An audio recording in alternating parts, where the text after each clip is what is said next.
Ah, yes, the age-old question of self-help. How do I balance wanting to be content with wanting to succeed in life? Well, there's only one way to answer that, and that's for you to sign up to Jordan Shanks membership.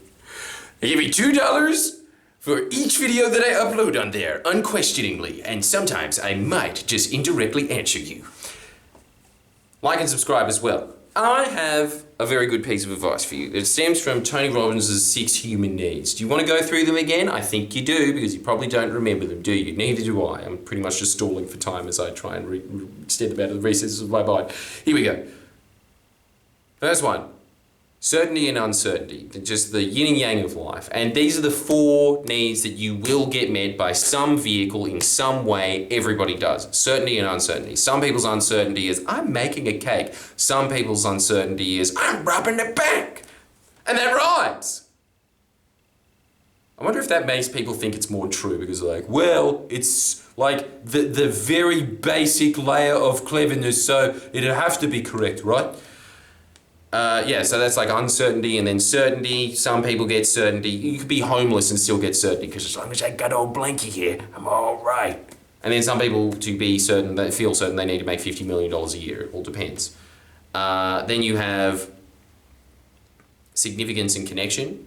Usually, most men, especially when they're younger, are motivated by significance. They want to be somebody. And the thing is because sort of just genetically, men kind of have to be providers, otherwise they are seen as useless in society and they kind of just move by the wayside. So significance to them means that they, like, what you're really getting there is that you are able to provide resources for your tribe. That's what you're really aiming for there. And then connection, why is connection usually the one that is associated with women? And that's why genetically they were grown up to that, because they were kind of the glue of society. They held the society together. And so there has been a genetic incentive for both of those to just move off into those directions. And that's usually what people are motivated by. And this is something that people are always wondering, is like, how do I get that perfect work-life balance? I don't think you should aim for that. I think that you should integrate your work-life balance. I really do. I think that that is the key to doing things in life. Is just like, you want to hang out with friends? Do what I did, baby. Become a boss and then hire all your friends. Do it. That's a way to integrate it, because that is true work-life balance. I'm hanging out with my friends every day, I'm having fun, and we're all working towards a common goal. But how did I get to that point? Because these are the 4 human needs. You could probably identify with them. Everybody has them. For instance, I was motivated by significance. Neil from the podcast, we were figuring it out the other day, was motivated by certainty. This all just, I think, just is a neurochemical thing. These are the things that you just naturally strive for, right?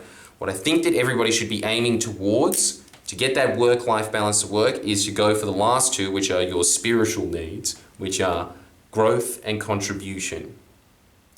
If you start shifting your focus as much as possible to how can I contribute to society, how can I contribute to the world in general, and how do I grow as a person, and the way that you grow is by doing exactly what you're doing right now, which is looking at self-help. I really do think that that is the key to speeding growth in life, because it's just pretty much the passed down gems and wisdom of some of the smartest, most successful people on earth. Really, all I'm doing now is just regurgitating you. I'm your sage, all right? Such a stupid sage. The man-child that pretty much got famous off of memeing Warhammer is your god. No, but I want you to just think about the fact that everything that I'm saying now, I'm just regurgitating from all the books that I've read over the years. That's it. And I'm just keeping you on task with the things that matter, so you don't end up like some of my bum-fucked uni friends, you know? Because this is something that Ali was talking about. He was hanging out with some of the people that he used to work at a former job. All of their lives are terrible. Terrible. His isn't. In the span of 5 years, they went. How do you get to that position? How do you really start shifting your life so that you are able to really get, like, so this isn't even a question to you, because this doesn't even, I'm in a different plane, man. I'm above it. I'm done with all that, yeah? Just imagine me as Sting floating off into space. I'm an Englishman in the solar system. But I dumb. I think that is a result of that. I think that the reason that I do have an exceptional work-life balance now, because yes, as I'm always joking, I'm a workaholic, but the other thing is that my balance of all my friends and loved ones are all intermingled into my work now. And as a result of that, you know what else it does? It strengthens the connection because you are making all of these memories with the people that you love and appreciate in your life. And you get like a stronger bond with them anyway. And you have more memories for your deathbed.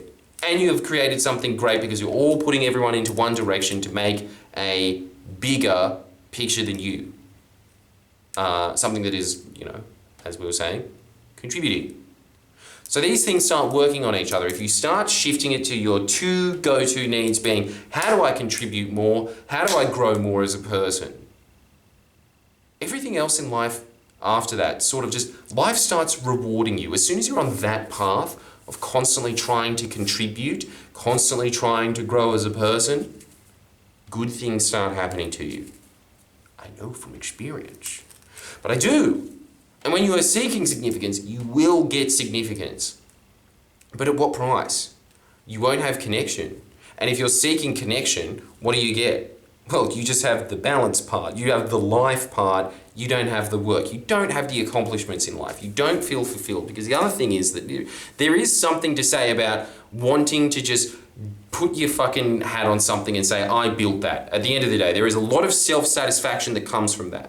And the way that you get it is by shifting into those spiritual needs. So I want you to write this down, and I want everybody watching this, because what's the average? I think it's about 10,000 for this channel.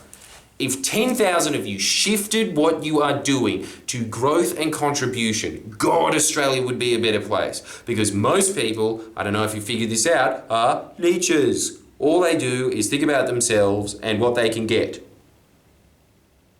That is why actually when you start focusing on what can I give, what can I do, you start making money, you start getting respect, you start getting accolade because so few people have figured it out. That is really the key to life. And speaking of giving, why don't you give me...